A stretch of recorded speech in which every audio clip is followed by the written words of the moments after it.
version complète de cette vidéo est disponible exclusivement sur Patreon pour les validés qui soutiennent la chaîne. Patreon.com/Ovela.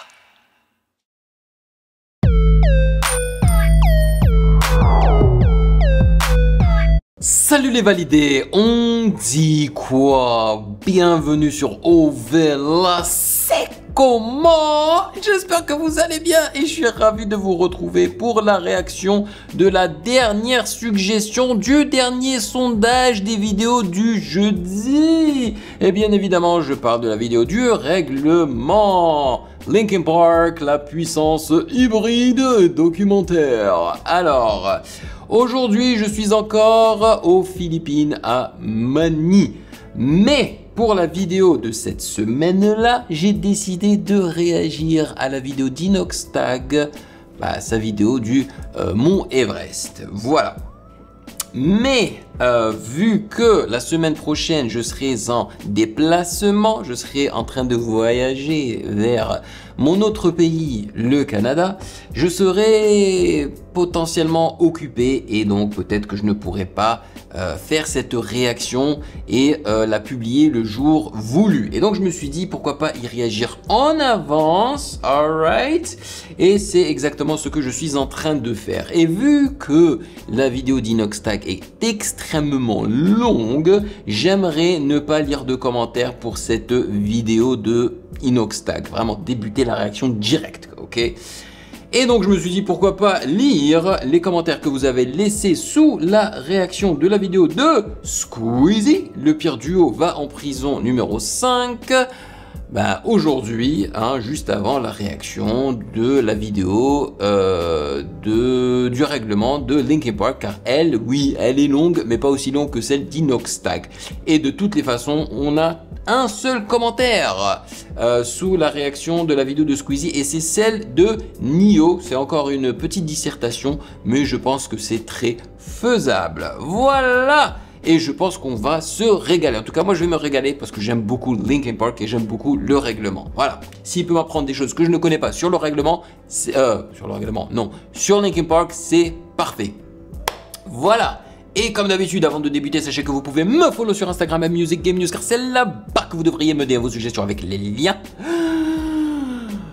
Et comme toujours, j'aimerais vous remercier pour votre soutien. Merci de rémunérer mon travail, merci pour ce café mensuel. C'est grâce à vous que je peux rester indépendant et ne pas faire en sorte de sponsoriser mes vidéos pour pouvoir survivre, pour pouvoir payer mes factures. Donc, thank you very much. Et sans plus perdre de temps, let's go.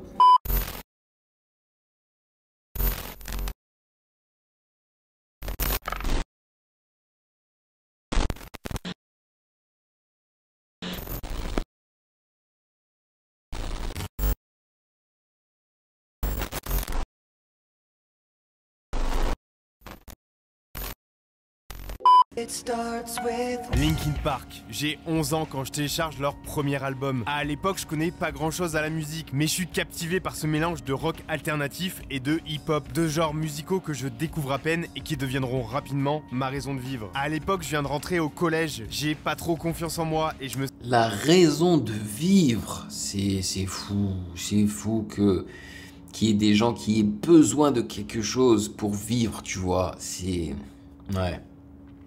Yo, les animations sont excellentes, j'adore. Et quand je dis animation, c'est-à-dire le fait qu'il ait créé un personnage animé, quoi.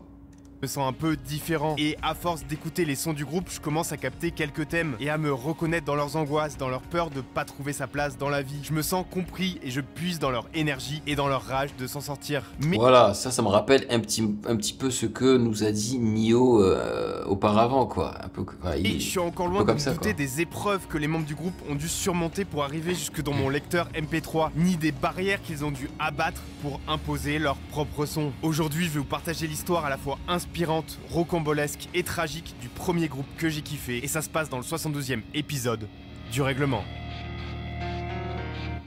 Nice, let's go. Régale-nous. Qui respecte le règlement ne les respecte pas correctement. Eh le ben... docu que vous allez voir, il m'a demandé plus de 5 mois de montage et de recherche, et comme je vais mettre des extraits musicaux, je vais toucher. Il utilise aussi Final Cut Pro X, comme moi. aucune monétisation. Eh ouais, bon bah bienvenue au club, hein. Toutes mes vidéos sur cette chaîne sont démonétisées et encore une fois, je ne le répéterai jamais assez, c'est pour cela que Patreon existe, pour que vous puissiez me soutenir et que je reste indépendant. Et puis c'était mon choix, voilà, de ne pas découper en fait mes vidéos pour que qu'elles soient monétisées, tu vois. Je voulais vraiment vous proposer le meilleur contenu possible, des vidéos de A à Z. Il est vrai que je fais des pauses de temps à autre, tu vois, mais la qualité audiovisuelle est toujours impeccable. Je voulais qu'elle soit ainsi, malgré le fait que mes vidéos soient démonétisées, mais vous me le rendez tellement bien que j'ai jamais regretté. Donc si vous voulez me permettre de continuer à taffer sur ce genre de projet, vous pouvez me soutenir sur la plateforme Patreon et je place... Et je me rappelle, hein, parce que j'étais l'un des premiers à avoir ouvert un Patreon en France, ok. Le Patreon n'était pas encore populaire en France. J'ai eu des messages de haine, genre mais tu te prends pour qui, talali talala, parce que Patreon n'était pas connu, les gens ne comprenaient pas ce que c'était en France. Maintenant, tout le monde le fait, ils sont habitués et voilà, c'est rentré dans les mœurs. Également un sponsor dès que c'est possible et aujourd'hui, c'est Rhinoshield. Rhinoshield, les coques de téléphone. Voilà, moi personnellement, grâce à votre soutien sur Patreon, vous me permettez de ne pas faire de sponsor comme ça. Et si vous réfléchissez à changer votre coque, c'est le moment puisque je vous file une offre de 15% avec le code règlement. Et ça s'applique à toutes les coques Rhinoshield, celles pour iPhone, pour Samsung Galaxy, pour Google. Si je laisse la sponsor du règlement, c'est parce qu'il le mérite, d'accord ? Pixel, pour Xiaomi et même pour ton gros daron. Rhinoshield, c'est des collections au design exclusif. La collection One Piece avec près de 100 modèles. La collection Hunter x Hunter avec cette magnifique coque Kurapika. La collection Dragon Ball Z avec Goten et Trunks. Tu peux même les faire fusionner si t'as deux iPhones. Et ça fait un iPhone, ouais, ça change pas de ouf. Sans oublier la toute nouvelle collection South Park avec le célèbre Serviette-Ski, la serviette la plus fonce-dé de l'univers. Et également la coque Kenny. Sauf que là, il peut pas mourir puisque la coque Rhinoshield lui apporte un degré de protection inégalé. Oh mon dieu, ils ont pas tué Kenny. Espèce d'enfoiré. Les 15% s'appliquent aussi sur les modèles phares de Rhinoshield, la Solid Suite, la Clear, la coque transparente qui ne jaunit pas, et la mode NX avec son verso interchangeable. Les coques sont durables, confortables et parfaitement ajustées. Ah là, on est bien. Donc si vous voulez en choper une, utilisez dès maintenant le code règlement au moment de votre achat. Je vous ai mis le lien dans la description de la vidéo. Et maintenant, on passe au docu. From Zero. Le 7 décembre 1941, 350 avions japonais s'abattent sur la base américaine de Pearl Harbor.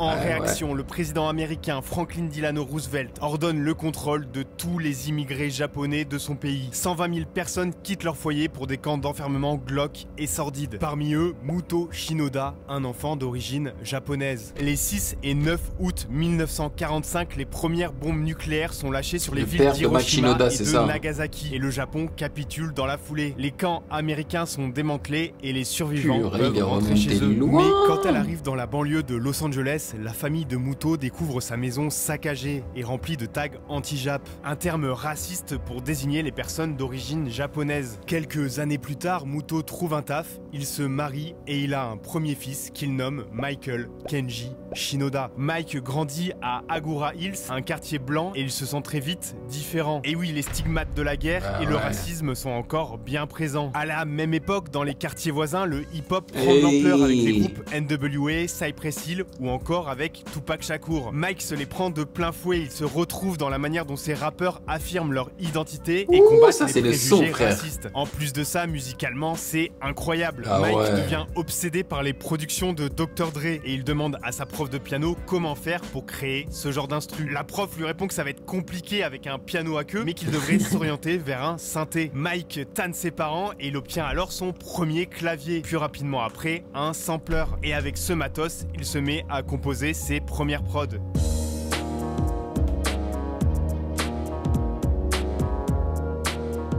Arrivé au collège, Mike rencontre Brad, un autre fan de musique. Sauf que Brad, son truc à lui, c'est le hard rock, et en particulier Metallica.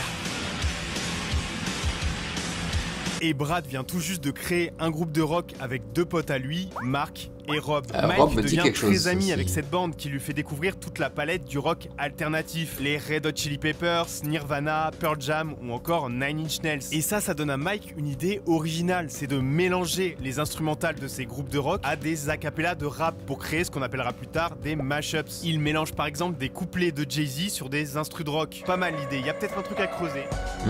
Petit à petit, avec Mark, le chanteur du groupe, ils commencent à poser leurs propres couplets de rap sur les instrus. Évidemment, ils se prennent pas au sérieux, c'est plus de la parodie qu'autre chose. Même si Mike adore cette culture, il est loin de ressembler au gangsta rappeur. Il a pas de lowrider, il a jamais fumé de weed et il est même jamais allé jusqu'à Long Beach. Mais il va quand même jusqu'à Pasadena puisqu'il entre à l'université pour y étudier le design graphique. C'est là qu'il rencontre Joe, un mec d'origine coréenne qui est lui aussi à fond dans la culture hip-hop. Joe est DJ dans les soirées et il maîtrise le scratch comme personne.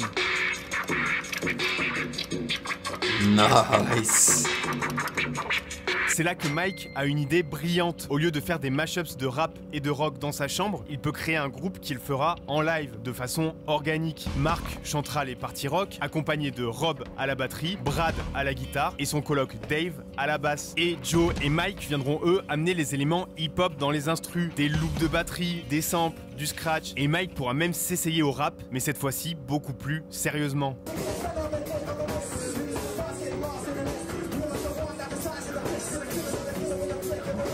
Le groupe part de zéro et il s'appellera donc Zero, avec un X parce que ça fait plus cool. Enfin, c'est sûrement ce qu'ils se sont dit avant de se rendre compte que ça ressemble pas mal à Xerox, les photocopieurs. En 1996, le groupe commence à enregistrer dans la chambre de Mike et un an plus tard, ils ont une démo de 4 titres et ça ressemble à ça.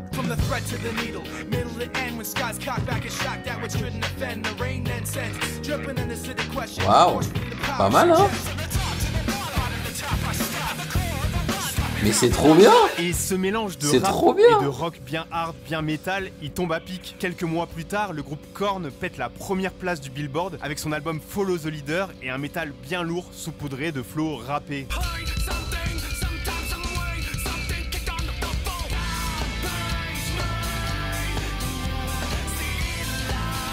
Et sur leur album, on retrouve même le rappeur Ice Cube.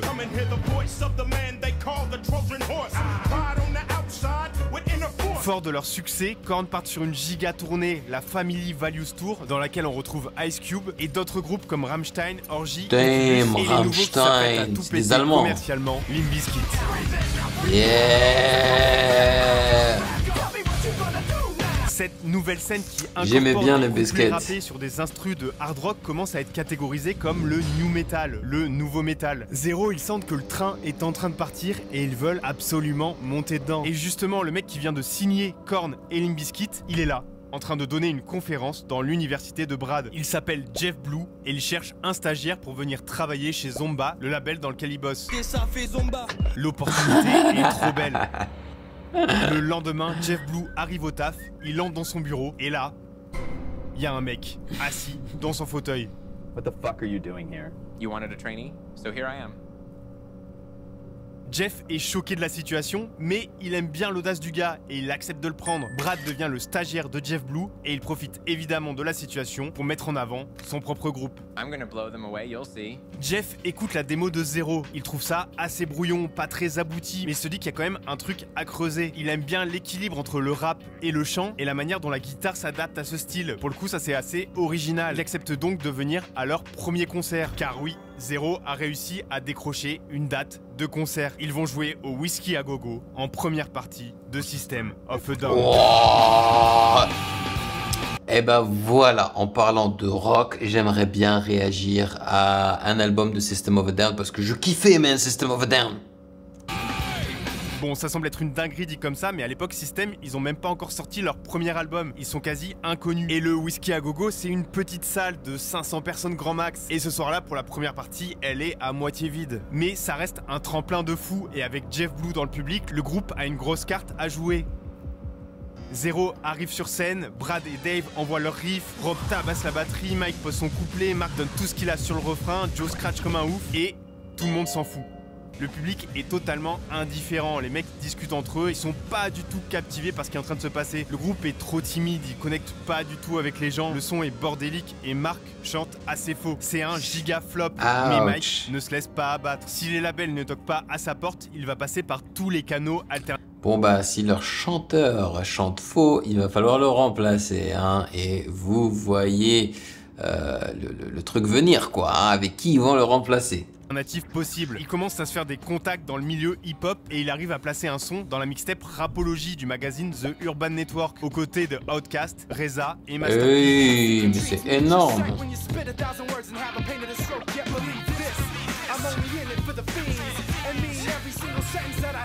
L'autre canal franchement, le mix est pas mal. C'est une innovation qui arrive à peine dans les foyers américains et qu'on appelle Internet.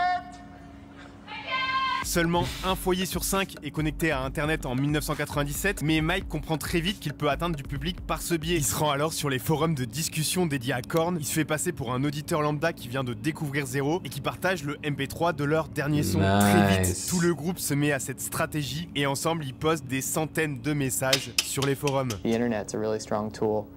It's something that allows you to really get your music out without, you know, literally not spending anything. Grâce à cette stratégie, une petite hype se crée autour de Zero. Jeff Blue, il suit tout ça par l'intermédiaire de Brad et il est impressionné par la déterre des membres du groupe. Et il commence même à avoir un peu de FOMO. Il se dit que s'il les signe pas maintenant, il risque de rater le prochain Korn ou le prochain Limp Bizkit. Il convoque alors le groupe et leur offre leur premier contrat. Un deal d'édition chez Zomba avec 4 000 $ d'avance, 1 000 $ de budget d'enregistrement et une option de 10 000 $ s'ils arrivent ensuite à signer chez une major. Et c'est clairement l'objectif. À l'époque, signer dans un gros label, c'est le seul moyen de passer en radio, de se faire connaître nationalement et d'avoir un succès commercial. Et pour ça, Jeff, il a une idée. Il organise un nouveau concert au Whisky à Gogo. Mais cette fois-ci, Zero est la tête d'affiche et Jeff a invité tous les gros labels qu'il connaît en leur promettant qu'ils vont découvrir le nouveau Korn. Zero arrive sur scène, leur destin prêt à basculer. Et là, c'est une catastrophe. La guitare de Brad est mal accordée et du coup ils doivent arrêter la première chanson en plein milieu et recommencer de zéro. Le groupe commence à paniquer, ils ont pas du tout l'air serein. Ils enchaînent les sons tant bien que mal, mais Mark est giga stressé et ça le fait chanter particulièrement faux.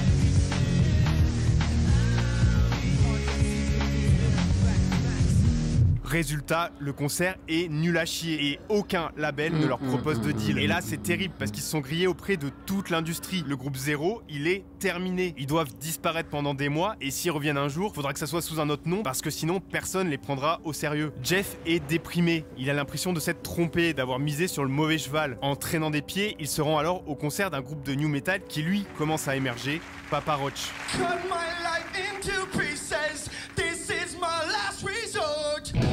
Bon. Ah. J'aime l'énergie.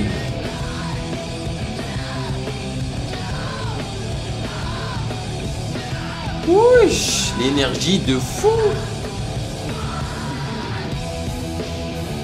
C'est abusé.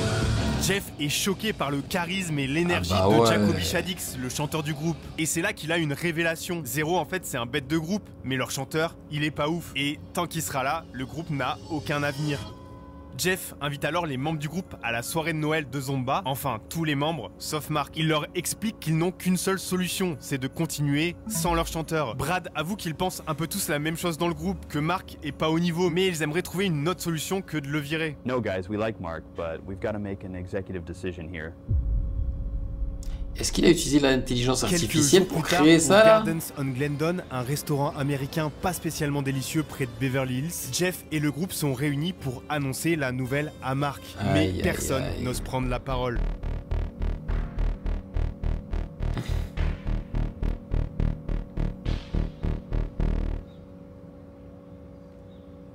Okay, well, Mark, you're fired. Oh. Mark tombe des nues, il essaye de négocier, mais quand il voit que le groupe est derrière Jeff, il réalise la situation. Et là, il pète vraiment un câble. Il laisse son assiette et il part du restaurant en claquant la porte. Jeff le rattrape dans la rue et après une discussion honnête, Mark lui avoue qu'il pensait en réalité aussi à quitter le groupe et que c'est peut-être un mal pour un bien. Mark Wakefield quitte donc Zero et il laisse derrière lui certaines compositions qui deviendront des classiques. Mark continuera d'ailleurs à évoluer dans le monde du rock en travaillant avec les Deftones et avec System of a Down pour lesquels il imaginera la mythique cover cover de Toxicity. Mais revenons à 0, ou plutôt à -1, et même à -2, puisque Dave se barre pour faire une tournée avec son autre groupe, Tasty Snacks. C'est du punk chrétien pour ceux qui demandent. Personne n'a demandé, frère. Le groupe est en lambeaux. Ils sont plus que 4, ils sont blacklistés de toutes les majors et le moral est au plus bas. Mais c'est justement de ces cendres que va naître un des plus grands groupes de l'histoire récente. Ouf, ça donne des frissons là. Chester!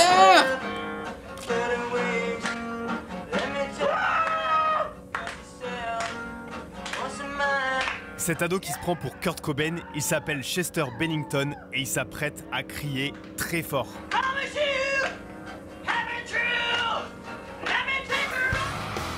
Mais revenons un peu en arrière.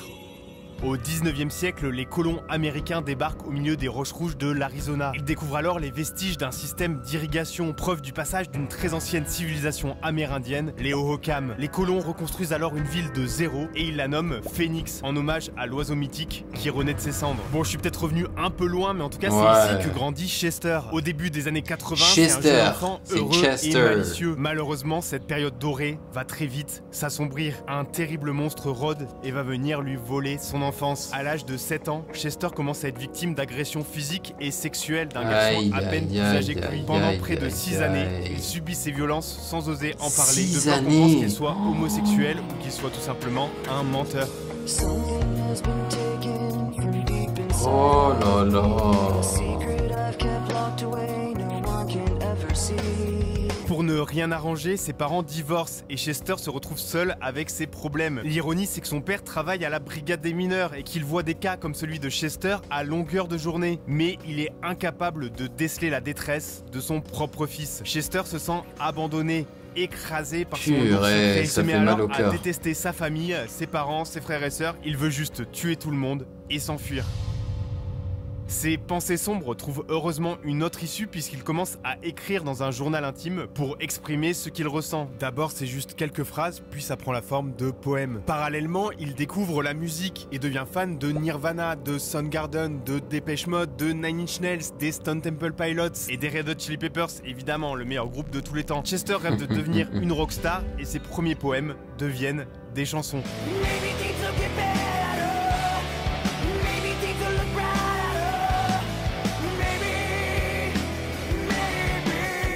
En arrivant au lycée, il se met à prendre des cours de chant et il remporte même un concours d'interprétation organisé par l'établissement. C'est là qu'il se fait repérer par Jason, un jeune guitariste talentueux qui ne jure que par les Doors.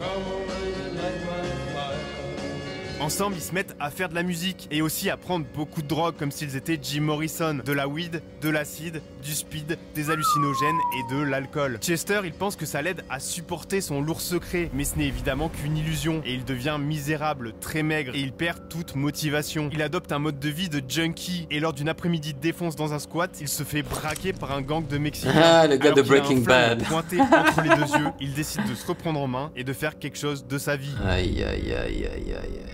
C'est là qu'une opportunité se présente à lui. J'en avais aucune idée qu'il était passé par toutes ces étapes.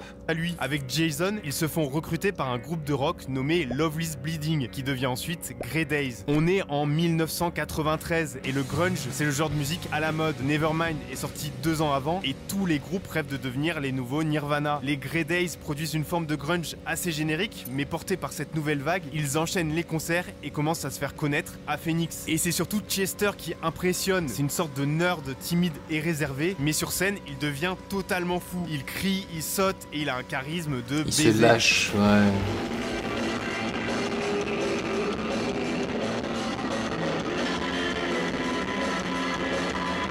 Lors d'un concert au Club Rio de Tempe, Chester rencontre Samantha Marie Olit. Elle est impressionnée par sa présence scénique, puis elle découvre un homme doux et attentionné. He looked at his bandmates and said, "See that woman right there? I'm gonna marry her." Les deux ne se quittent plus et ils se marient même quelques mois plus tard, le jour d'Halloween. Elle a l'air plus âgée que lui, non?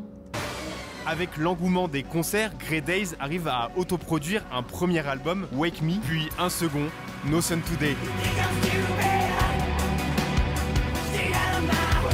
Chester se sert de sa musique pour exprimer sa souffrance, ce qui rend ses paroles particulièrement dark. Mais à l'époque, tous les artistes grunge ont des lyrics sombres, parce que c'est le style à la mode, et aucun des membres du groupe ne peut imaginer ce que leur ami doit endurer au quotidien. D'autant que la vie n'est pas facile tous les jours. Le groupe a beau avoir un succès local, ils ne sont pas signés dans une major et ils gagnent très peu d'argent. Chester, il enchaîne les petits boulots, il nettoie des cafés et il cuit des frites chez Burger King. Il a pas les moyens de s'acheter une voiture et il va taffer en skate. Et quand les concerts sont dans une autre ville, il dort dans la rue, sur un banc ou dans une benne à ordures pour économiser l'hôtel. Et pour ne rien arranger, les perspectives de succès s'assombrissent. En 1994, Kurt Cobain se donne la mort et il entraîne avec lui la chute du grunge. Dans les années qui suivent, le public passe à autre chose et Grey Days finit par se séparer. Chester se fait alors une raison. La musique, ça restera sa passion, mais il est temps de trouver un vrai métier. Il décroche un job dans une entreprise de services informatiques et il se concentre sur les besoins de sa famille. D'autant qu'il vient de découvrir que sa copine de lycée a eu un enfant et que c'est lui le père, ce qui lui met une nouvelle pression financière. Et l'histoire aurait pu s'arrêter là. Chester vit une vie tranquille de père de famille, il cuisine des mac and cheese et il chante Under the Bridge sous la douche. Under the bridge downtown. Mais le soir de son 23e anniversaire, Chester reçoit un appel. Et cet appel... Vous imaginez, à 23 ans, le gars a déjà fait tout ça. Il a déjà un enfant, il est marié, il a eu une mini carrière, on va dire. va faire basculer son destin. La mort du nu metal. On est vendredi soir. Chester est en plein milieu de sa soirée d'anniversaire lorsqu'il reçoit un appel d'un numéro inconnu. Le mec se présente, il s'appelle Jeff Blue, il a entendu parler de lui par un ami et il lui dit précisément ces mots. I have a band in LA that's going to be huge and we're looking for a singer. Jeff propose d'envoyer une démo des sons de zéro ainsi qu'une version sans parole pour pouvoir poser sa voix dessus. Chester n'hésite pas une seconde, il quitte sa propre soirée d'anniversaire et il part en studio. J'adore.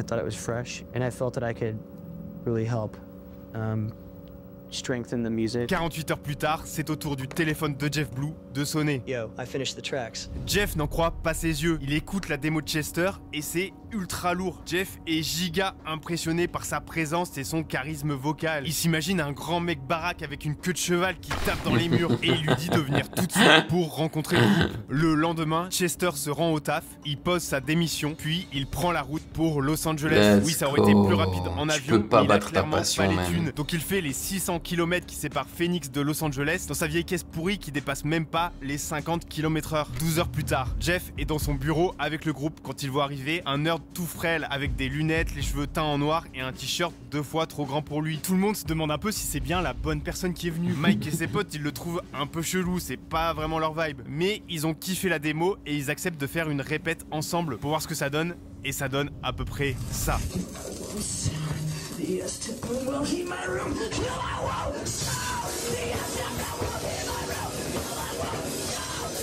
Ah ouais, ça donne des frissons, man.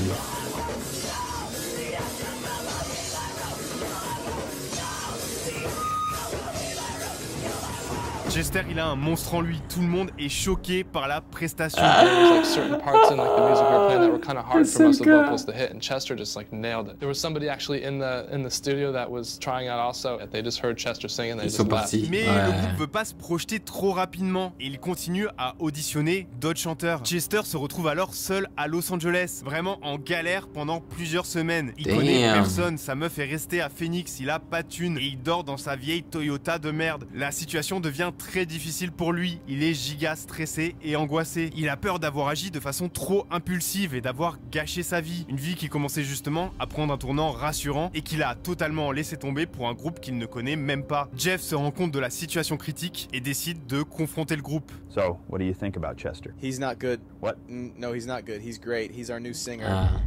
Ok. Chester rejoint donc officiellement le groupe et ensemble ils enregistrent un premier son qu'ils nomment Blue en hommage à Jeff Blue.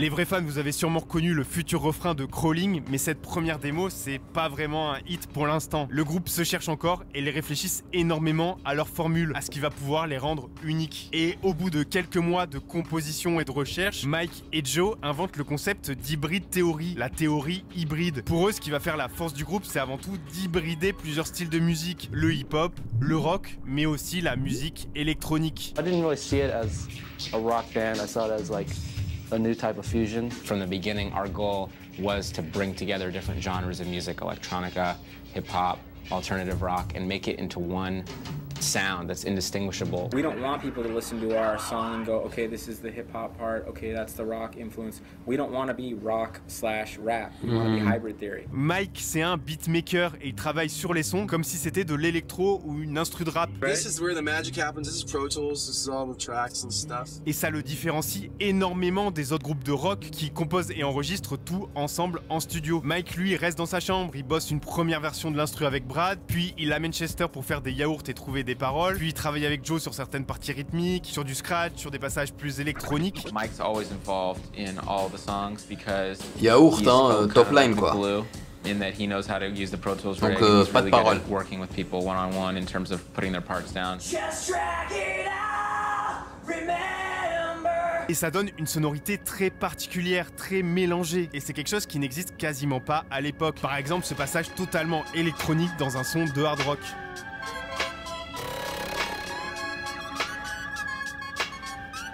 Le groupe adhère à cette nouvelle doctrine et ensemble, ils décident alors de se renommer Hybrid Theory. Ça permettra à la fois de se relancer après les échecs de Zero et aussi de mieux inclure Chester en créant symboliquement une nouvelle entité. D'autant que cette hybridation va prendre une nouvelle ampleur quand Mike et Chester vont commencer à trouver une alchimie au micro.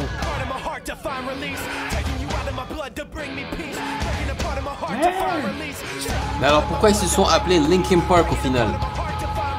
Le groupe commence à avoir trouvé son propre son et il peut s'affranchir de la scène new metal qu'en fait ils aiment pas tant que ça. Mike il trouve que ces groupes de rap rock ils sont assez formatés, targetés pour les ados blancs des quartiers aisés et que les mecs qui rappent ils ont même pas vraiment les bases du hip hop. Parfois on dirait même des parodies de rappeurs.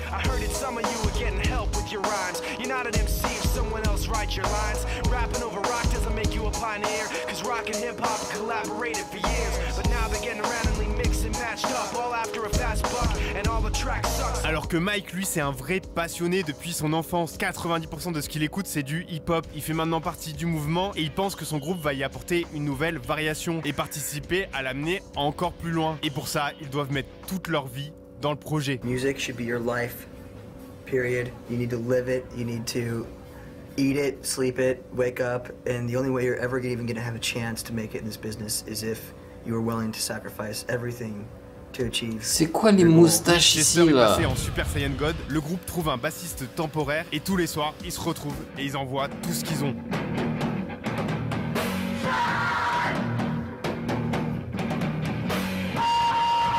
Purée, ça distorsionne, man.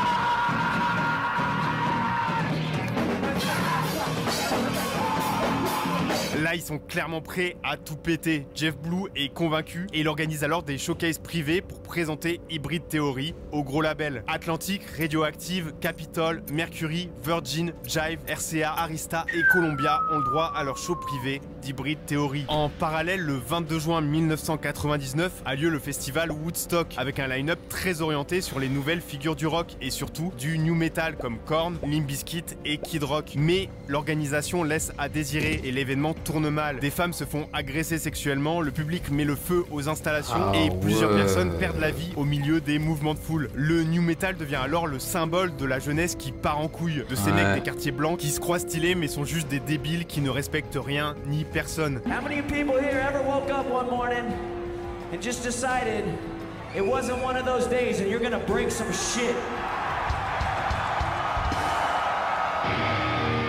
Well, this is one of them days, yo! Vous voulez des problèmes? Résultat, plus aucun label ne veut investir dans un groupe qui mélange rap et rock et risquer d'être associé à cet horrible événement. Et Hybrid Theory ne reçoit aucune offre. Cette fois-ci, c'est sûr, ils ne signeront pas en major. Pour leurs grandes ambitions, c'est terminé. Ils pourront au mieux faire leur chemin sur la scène locale et avoir un destin à la Great Days, mais pas plus. Les membres enchaînent les petits jobs. Rob taffe dans un bowling, Brad est toujours chez Zomba, Joe se lance dans le graphisme et la vidéo en freelance. Et leurs parents commencent à sérieusement s'inquiéter et ils les encouragent fortement à abandonner le projet et à trouver un vrai emploi. Chester, lui, il est toujours en grande galère financière et il sent que l'histoire est en train de se répéter. Il commence à réfléchir à rentrer à Phoenix pour retrouver sa femme. Et c'est à ce moment précis que la timeline se fracture. Jeff Blue reçoit un appel d'un des vice-présidents de Warner Bros Records, un des plus gros labels au monde, membre de la major WMG, et qui est ceux qui vont démonétiser cette vidéo. touchera pas d'argent. Le mec fait son travail depuis des années. La version complète de cette vidéo est disponible exclusivement sur Patreon pour les validés qui soutiennent la chaîne. Patreon.com/.